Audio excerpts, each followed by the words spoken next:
Welcome to Everyday Christianity, where we explore how the principles of Christianity impact our everyday lives. Join us as we delve into the timeless wisdom of the Bible, applying its principles to build stronger relationships, find purpose in our careers, nurture thriving families, and deepen our connection with God. Hello and welcome to the Everyday Christianity Podcast. My name is Pastor Ricky Brown. I'm a teaching pastor here at Mount Pisgah Church, and I am joined in the studio by Peter Decio, our engineer, Duane Wood, and Ray Bachman, and we are going to continue our discussion about parenting and from my perspective, about being a child since my daughter is only 4 months old. All right, Ray, you have an awesome verse that you want to pick back up with us on. Yeah, I snuck it in the last few minutes, but let me just reemphasize Ephesians 6:1-4. Children, obey your parents in the Lord, for this is right. Honor your father and mother. This is the first commandment with a promise, that it may go well with you and that you may live long in the land. Fathers, this one I want to focus on. Fathers, do not provoke your children to anger, but bring them up in the discipline and instruction of the Lord. And it's really easy as a dad to expect more than what's reasonable, for our children. And I've seen it on the ball field where parents screaming at their kids when the coach is trying to coach their kids, and just this high. I remember the first time my first son, we took him to soccer. He played soccer. It was a 5-year-old. It's more at that age, just kind of killed the man with the ball, and they was moving a mob. I remember Jonathan running off the field.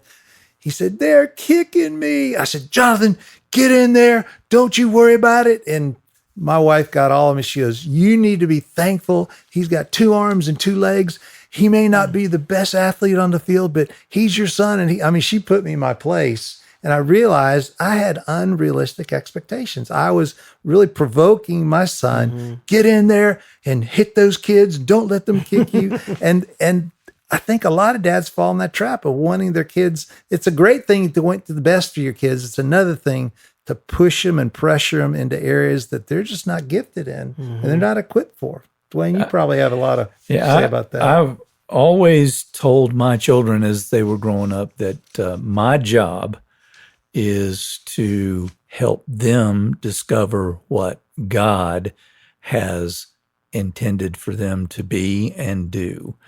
And so that involved spiritual awareness, spiritual upbringing.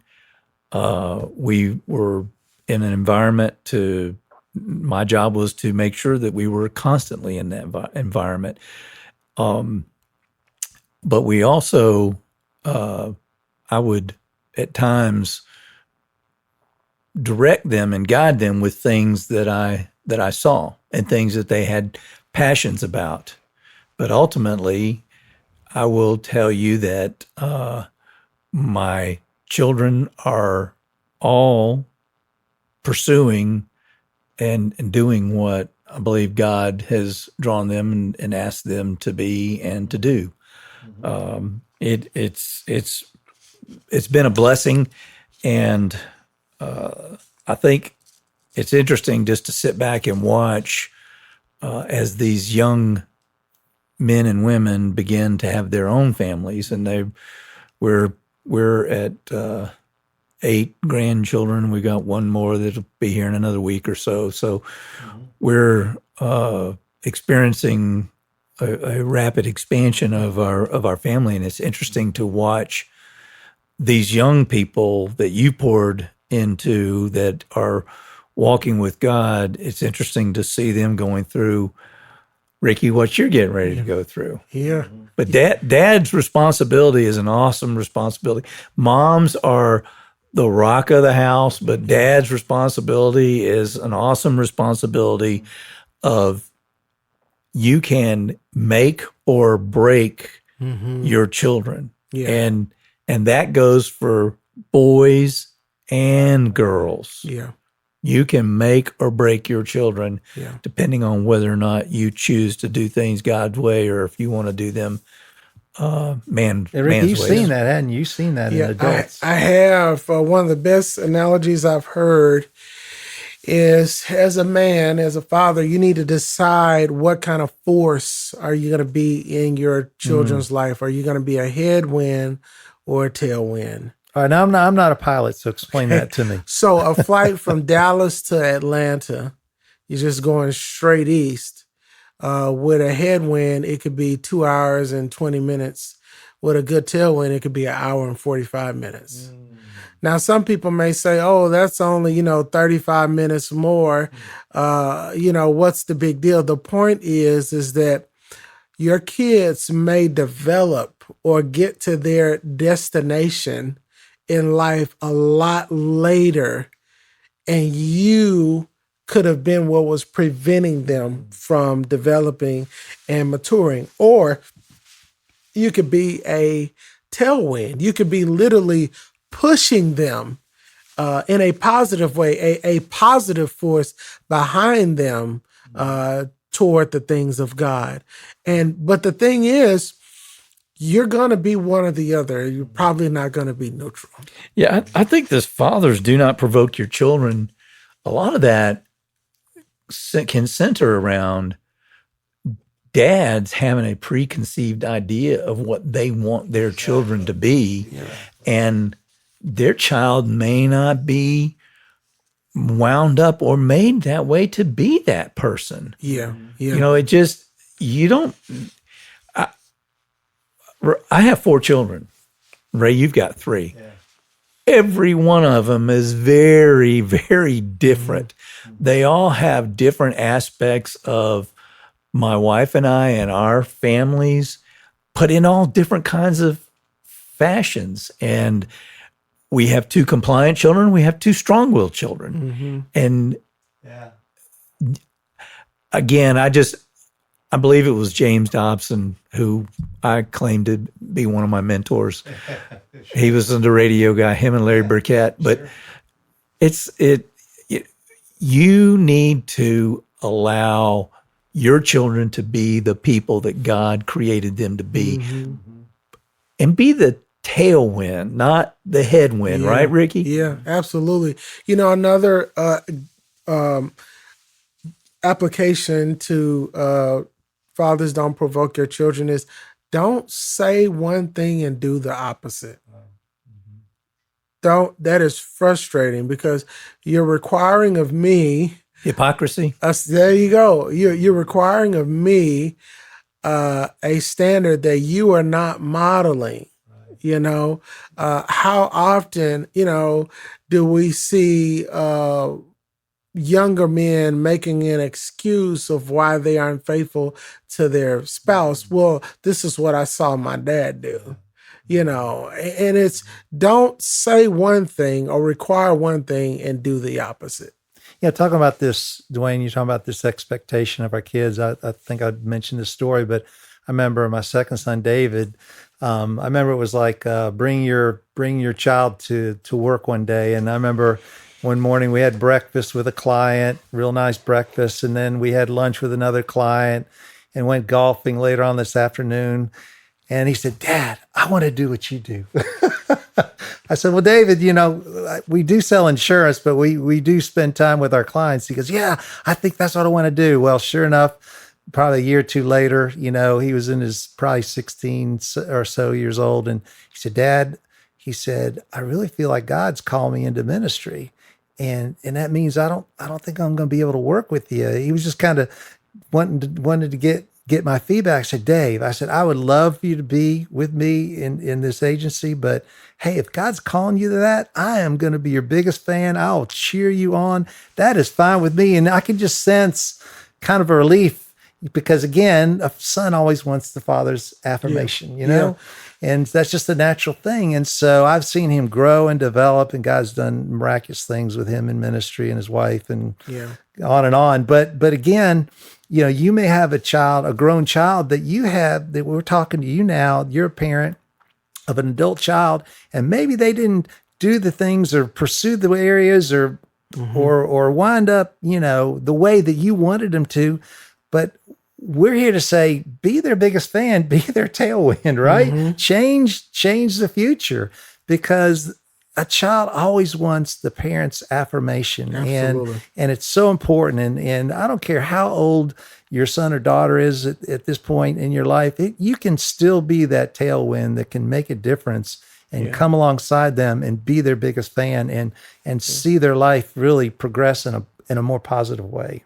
Yeah, I can affirm that same thing, Ray, that my oldest, we had invested a lot of resources in him pursuing a dream to play baseball in college. And he was playing on a very high level team, kind of pre-minor league team right after high school. 3 or 4 of the guys on that team got drafted. It was a number 1 first round draft pick that was on that team. But we're sitting at University of South Carolina, and he said, "Dad, you're going to be mad." I'm like, "Why am I going to be mad?" He said, "I don't believe this is my calling."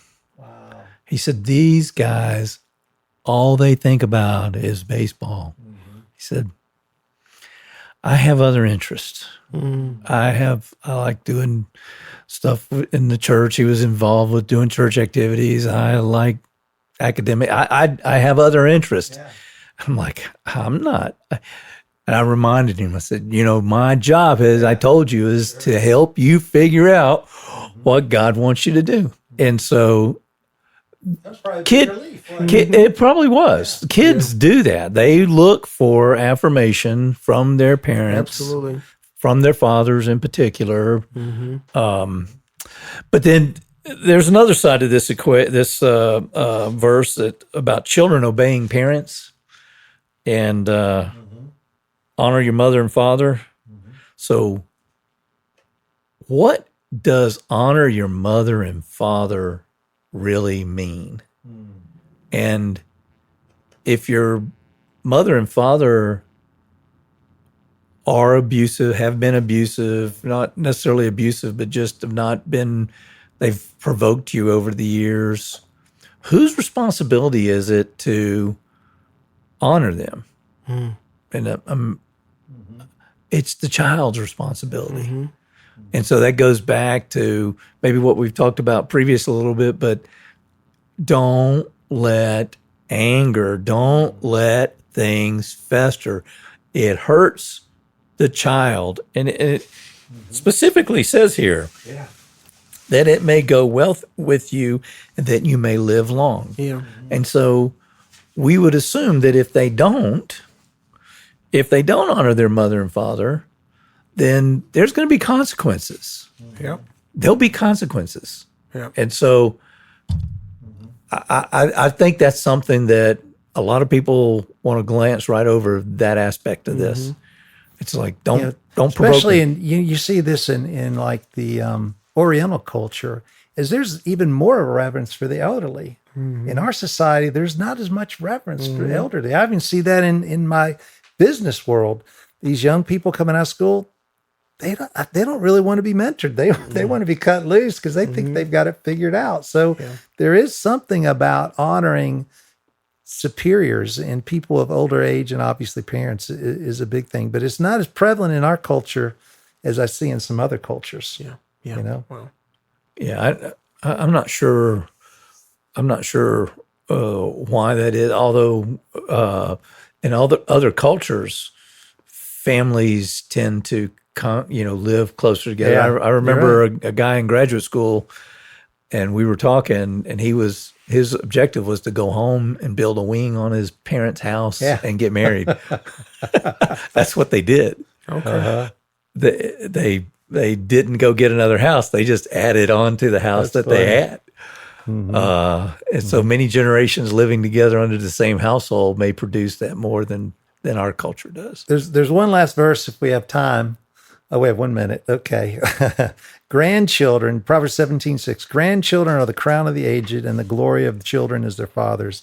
I just want to put a plug in for grandparenting and grandchildren, because that's the legacy we leave behind to invest in that next generation. So many parents, after the kids are grown, say, "Hey, I've done my work. Let's you and I just take off, go to Florida and live happily ever after," which is fine as long as you stay connected to your children and your grandchildren and invest. That is your second job, is investing in the next generation. Well, folks, this is so important because the church, the local church, is a reflection of the condition of the family. The schools are a reflection of the conditions of the families that make up those schools. The neighborhoods, the cities, the states, this country is a direct reflection of the conditions of the family. So this has been such an awesome discussion. If it was a blessing to you, share it. Hit that share button, subscribe, send this podcast to someone that you know may be encouraged by it. Send us an email at everydaychristianity@mountpisgah.org or reach out to us on our website at mountpisgah.org. And please join us at 9:30 or 11 a.m. for one of our worship services, whether in person or online. Until next time, keep walking with Jesus. If you found value in today's episode, don't forget to subscribe and share the podcast with your friends and family. For any questions or feedback, feel free to reach out to us at everydaychristianity@mountpisgah.org, and you can find all the relevant links in the show notes. Until next time, God bless.